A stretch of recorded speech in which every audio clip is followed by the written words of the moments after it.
Are you listening? Damn. Hey guys, I'm Courtney, And I'm Josh. Yeah. and welcome to the Infinite Balance Podcast. We'll navigate parenting, relationships, health, fitness, and so much more. So grab a drink, pull up a chair, and let's hang out.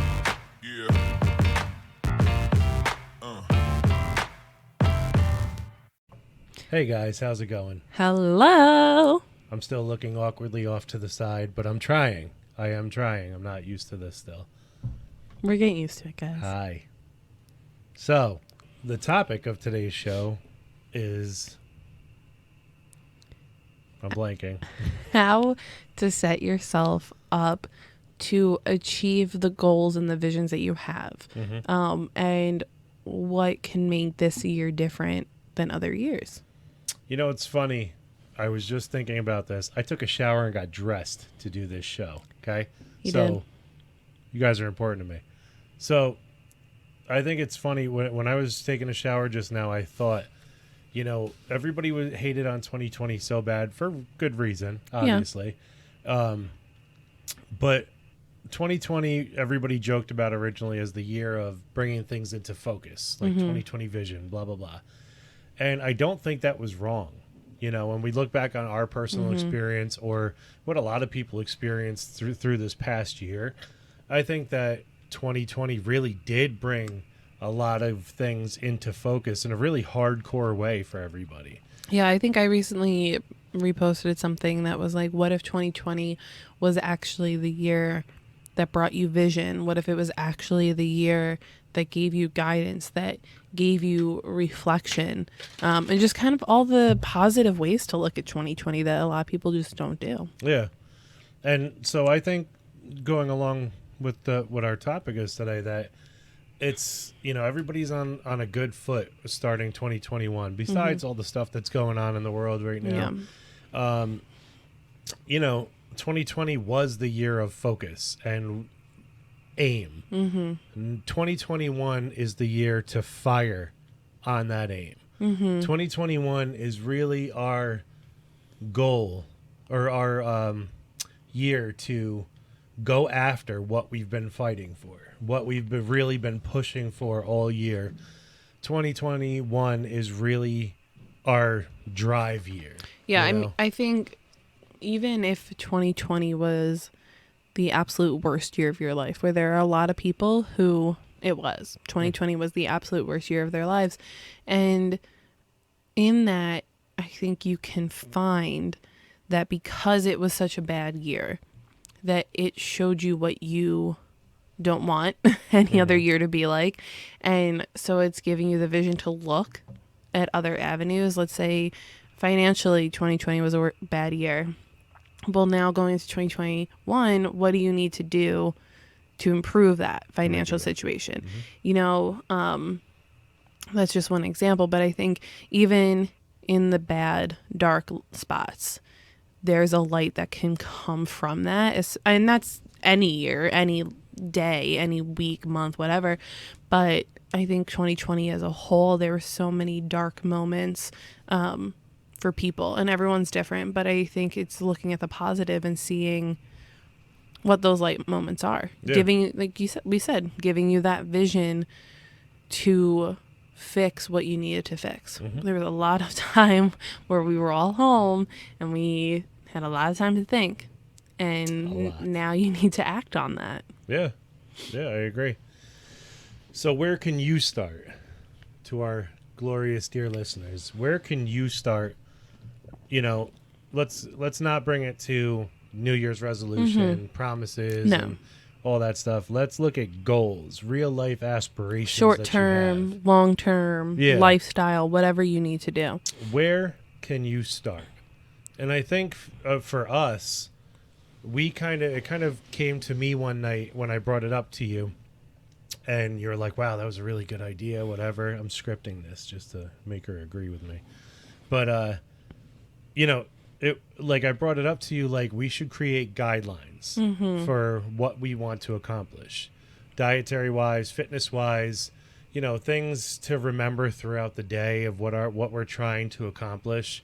and write down when we're in like a nice, calm, relaxed state of mind, stuff that we agree on.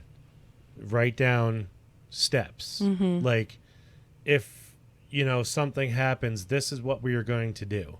If, I'm in that crazy manic mode where I need a piece of cake or whatever, this is what we're going to do. This is what we can have, like that type of thing. And it's not something to restrict. No. It's stuff that we agree to give us other avenues to really focus on what we need, what we want, and what's not going to help us achieve our goals. And I think a good thing that comes from having these type of guidelines in our lives right now, and they're very much nutrition based, but it is giving us a clear image, a clear vision of the long-term goals. So, I think that's the first step. For you, it might not be creating a set of guidelines, because that's what's for nutrition. That's what we're doing. But if you want to really change things and achieve goals, short, long, whatever, having a clear vision of what that goal is and what you need to do to accomplish that goal. And so if you have a long-term goal, you need to have those short-term goals in between it, but don't just have a goal that, for lack of a better term, is not measurable. If you have a goal that's not measurable, then it's going to be very hard to achieve it. You need to have like a SMART goal of, I'm going to save $1,000 this year. Yeah. Not just like, I want to save more money, because then you're not going to save money. If you want to save $1,000, okay, well, let's break that down. That's the long-term goal. What are the short-term? What do you need to be saving every 3 months, every single month, every week, every day? What do you need to do to accomplish that long-term goal? What are you spending money on that you don't need to? What, Yeah. Stuff like that. And even if you don't know where to start, a good place is to just start. Yeah. For example, we have a goal that we're actually limited by because of our, 2020 financial situation. And we have a goal of overall just making our family healthier, going back to where we used to be when we used to buy all organic food. We used to make every single meal and stuff like that. And because of these limitations, which everybody's going through now, it's not just you, it's not just us, it's literally everybody. We made the goal of just doing what we can to consciously feed our family better, us to eat better, our kids to eat better, what we make for them. No more, quick snacks, no more stuff like that, like real good stuff. And that's just a bottom step, but it's a step. And eventually what we're going to work up to is being able to go back to where we used to be, cooking every meal, or, organic for everything, and blah, blah, blah. And the point is not, oh, I'm stuck or I'm held back by this. The point is I'm doing what I can to just better myself. And I think that's a really important step for, if you don't know where to start, that's Just where start. you start. Just start. Yep. Any little step. Hey, I'm going to go for walks today. Cool. Make it an everyday thing. That's your step on your fitness journey right there.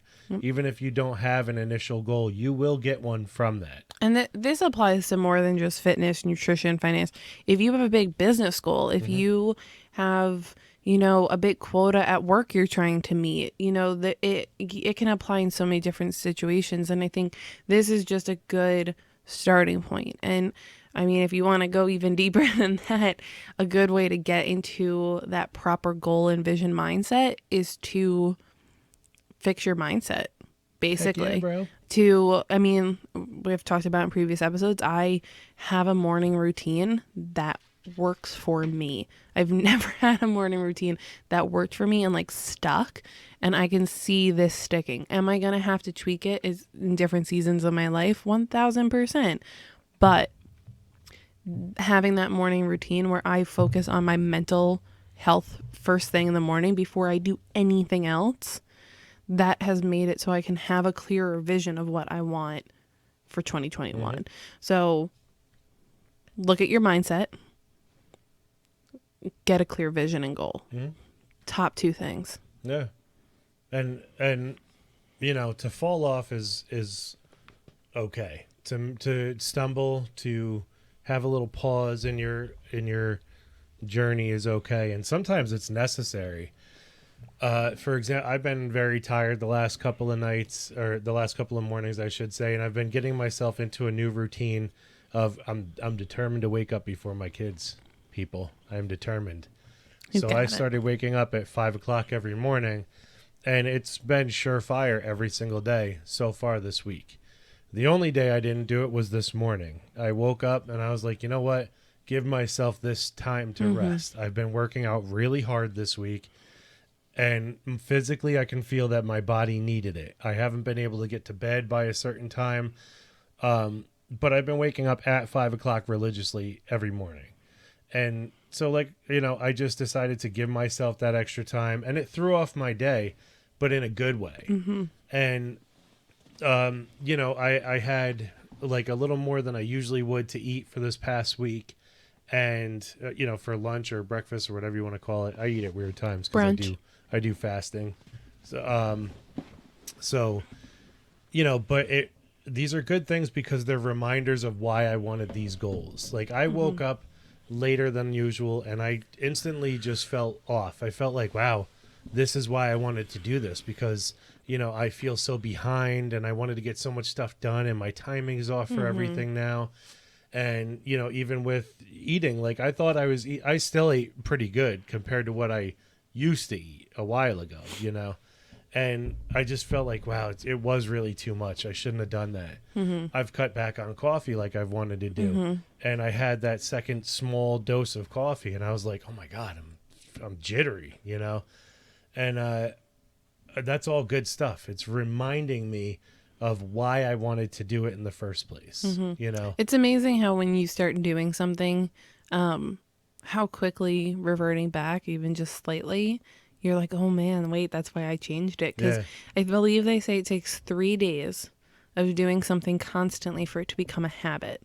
It's 3 or 5 days. I don't remember which, but it's so true because I know there was one day this week I slept in a little bit late. I did not sleep at all. I could not sleep. I was waking up and my neck was stiff. It just was not a good night's sleep.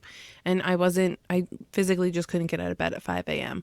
And my morning routine was very rushed and I readjusted it and I left out scripture. I didn't get a chance to do it because the recording I listened to wasn't up yet. And it threw me. It definitely affected. So that one day where I realized like, oh wait, the scripture's not available when I need it. It's because I'm waking up earlier and I slept in and it was a whole combination. I felt off. And so those are what I call learning days. Those are the days where you learn what needs to be adjusted on those days that you need a break, because there are going to be days where you fall off a little bit. We just learned in our studies the change behavior model. I can't remember the exact name of it, but it's the different stages of change, and it is for fitness, but it's nutrition, anything.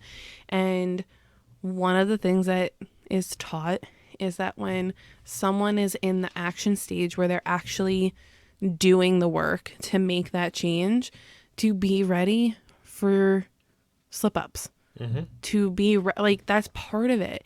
It is part of natural human life to fall off, to slip up, and take those as learning days. Don't let those days when you have that clear mindset, when you have that clear vision goal, you're in that action stage, you're doing it.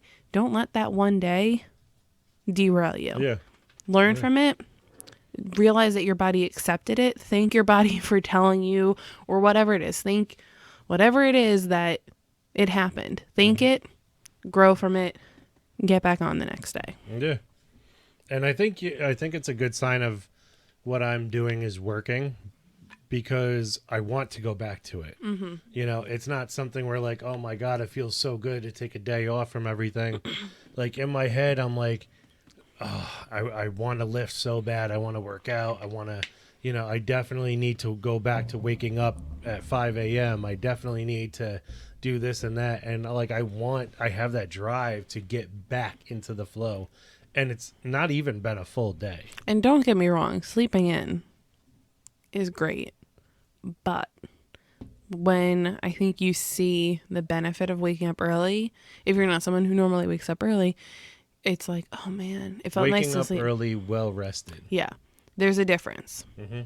There's definitely a difference. And I think when you see like, oh man, I've been waking up for 4 straight days at 5 and I'm rested, but today I didn't get to bed on time last night. I just needed to get that extra half hour, that extra hour, and that felt really good. But then you're like, wait, but it also feels really good to get up and have things done. Yeah. Because like I said, I felt totally off today.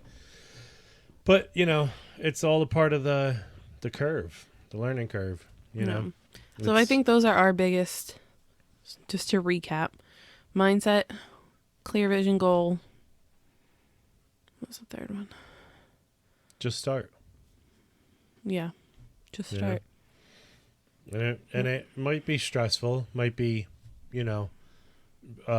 difficult to get into it. Just, it'll happen. Yeah. It'll happen. Have faith in yourself. Yeah.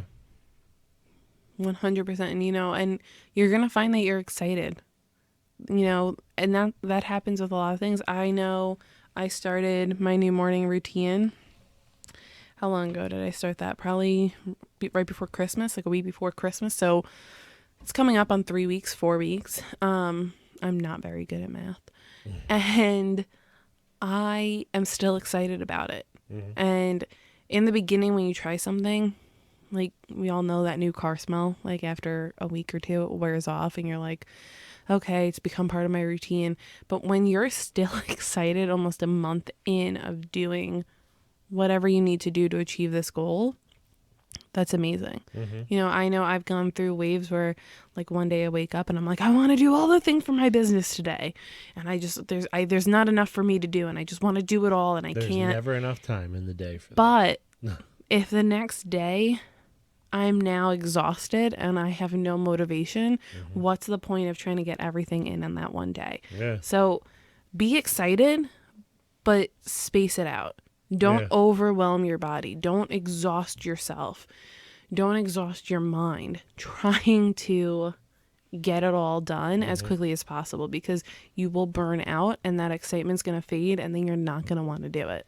Another helpful thing for that is to build in, like what I've been doing a lot is building in like a lot more time to listen to music, to do things that I enjoy, rather than just all drive for, everything and whatever. And it's helped out, even if it's in the back of my mind, oh, I still have to get this done. It's been kind of like but there's time, if you take those steps to kind of enjoy and relax your mind a little bit, it helps. Yeah, it helps. And everyone's different. There are people who they need to have a plan for their day. I like having a loose structure of my day of what is going to happen around certain times. Around 1:30, I can work on business stuff. At around 2:30, I can go take a break and watch some TV. I like to loosely plan my day, where there are other people who need it very rigid. Like, nope, from 1 to 2, I'm working on my business. From 2 to 3, I'm preparing dinner, whatever it is. And there's other people who it's just kind of like, hey, I'll just see where the day takes me. Whatever works for you is what you need to do. Mm-hmm. Whatever form of planning, focus on what you need to do, not what other people are doing. Mm-hmm. Find what works for you. And if you have a hard time with that, self-plugs, we can help you. Yeah. A part of what we're doing for our change is we're looking at our lifestyle right now and putting into effect everything that we've learned. We're coming up with plans for ourselves and fitness plans, and we've helped a lot of people with that as well, like just tips and tricks and things that you need personalized to what their situation is. And that's what we do, guys. We are here for you to get in touch with us, to talk to us, to tap into our brains and, hey, I'd like to achieve this. What would you suggest as a starting point? What would you suggest I've leveled out here. What would you suggest? Hit us up with your questions. Talk to us. Courtney has her own website. I have my website. It's all linked in the show notes, as well as the information for the podcast. But, you know, that's what we're here for. We are nutrition professionals. We are personal training professionals. We are in fitness. We are in nutrition. We are in wellness. And there's so much more to what we have to offer than what you guys generally hear about on the show. We just kind of do what's relative to us, what we think. We try to sum it up. Yeah, what people, you know, and it's hard to sum up so much experience in a half hour, 45 minutes, even an hour, you know. And, you know, I just wanted to throw that out there. Hit us up, you know. If you think it's going to cost an arm and a leg, it's not. We will talk to you about it. Yeah. We'll handle it. You know, We are people who understand financial situations, and so Yes. we are very flexible. yes. And, you know, just for a question or two is not going to kill us. It's not going to kill you. And let's break that barrier. Let's get to talking, guys. Yeah. Oh, already? Already. I think it's your turn to ask first. I don't know. New year, new schedule, new routine. My what? New year, new schedule of who asks Who when. knows? You go Whatever. first. What? What's your favorite thing about Duncan? Our pup? Mm-hmm. Hey, bud. He's like, why are you talking He's about staring me? at us really confusedly. I love that he's like a real dog. And I say that because my parents' dog now is not like a real dog. And the dog we had before was a great dog, very smart, very well trained. But there were just things that I was like, didn't play fetch. Like, he'll play fetch. Like, I always wanted a dog that played fetch. And honestly, The friend's dog, not Duncan. Or the other dog. Not the other Duncan. dog didn't play Duncan. Yeah, Duncan no. does. The other dog didn't play fetch. Duncan does. And this is a weird reason to really love him, but I really love him because at first I wanted nothing to do with him. When my parents got me him as a birthday present, and when we were looking at dogs, he is a Shih Tzu Maltese. So Shih Tzus have long hair, and Malteses have a lot of hair. And he was this scruffy, scraggly guy He who looked like a mop. he needed a haircut. He was well groomed, like it was brushed. His coat was beautiful. But my mom was like, "Oh, what about him?" And I was like, "Ugh, he looks like a mop." And then my mom was like, "Well, just pick him up. Just see, like, he's a cute little dog." I was like, "Oh, all right, whatever." Like, just, she was paying for him. So I was like, okay. And I picked him up and I went, "Oh, this is my pup." Like, as soon as I held him, he was my dog. I knew it. So that's another, like, those two things. He's like a real dog, and he was not love at first sight, but he was love at first cuddle. Like oh so many stories. That's my dog story. What? I think I've asked this one. Oh, I'm not going to do that.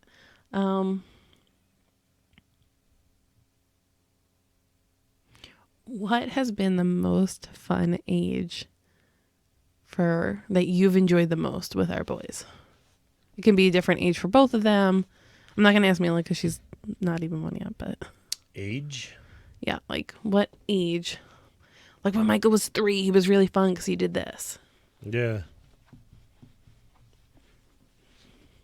I think I don't know. I don't have a favorite. It's difficult because like at any point in time, there's always been like a positive and a negative. So like I don't know.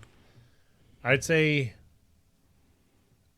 you know, it's more about levels with the kids than ages. Like, you know, me and Michael connect on a different level than me and Philip do. You know, me and Mila already connect on a more intense level than Michael and Philip in some I think Mila is cases. just more intense than both of them Yeah, altogether. like her personality is such a blend of both of them. Yeah. It's like, you know, boggling almost. Yeah. But it's the experience of parenting. But yeah, like there's been no favorite times, no, you know, nothing like that. There's been good times, bad times. It's all been fun, you know. Okay.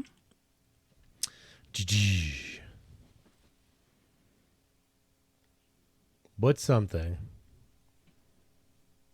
we'll say dietary wise, that you've always wanted to try? Like a diet? Or like, Or like a method, or like, just something to include or disclude, or there's two that I've always kind of been intrigued by, but I'm also kind of a little bit afraid of because I need to improve my self discipline.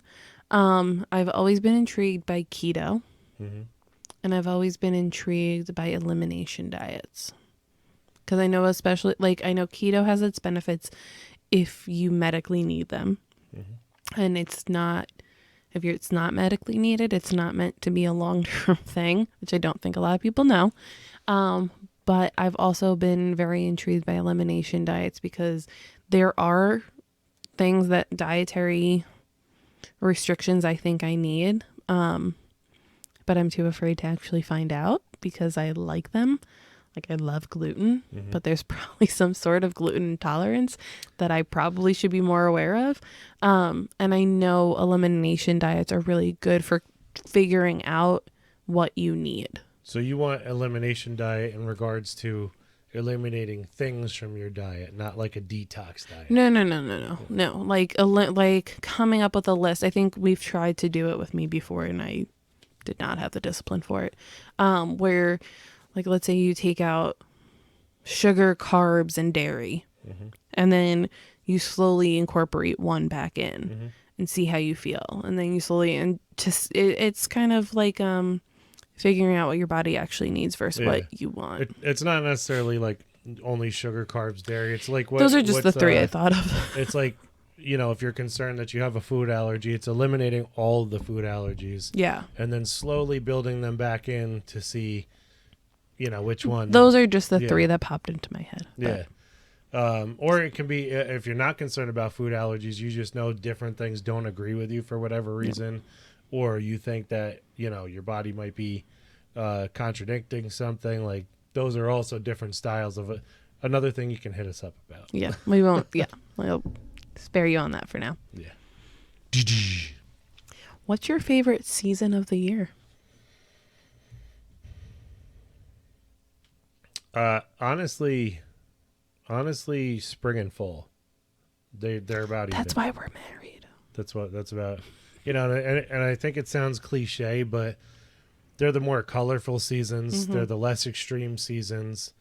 They're normally within my, like, I like colder temperatures. I'm not a hot person at all. And they're mostly within my temperature range. Sometimes it gets too warm or whatever, but I like the colors. So springtime, fall.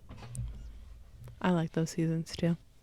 I feel like it's very they're a time of change, Mm-hmm. which I think is very symbolic and is why a lot of people like them too. Change and cleanse, I feel like. Yeah. My turn. Yeah, this is number 3. What's coming up next for you? What do you mean? In life, business, like next couple of months, what would you think is coming up? Really getting my brand off the ground.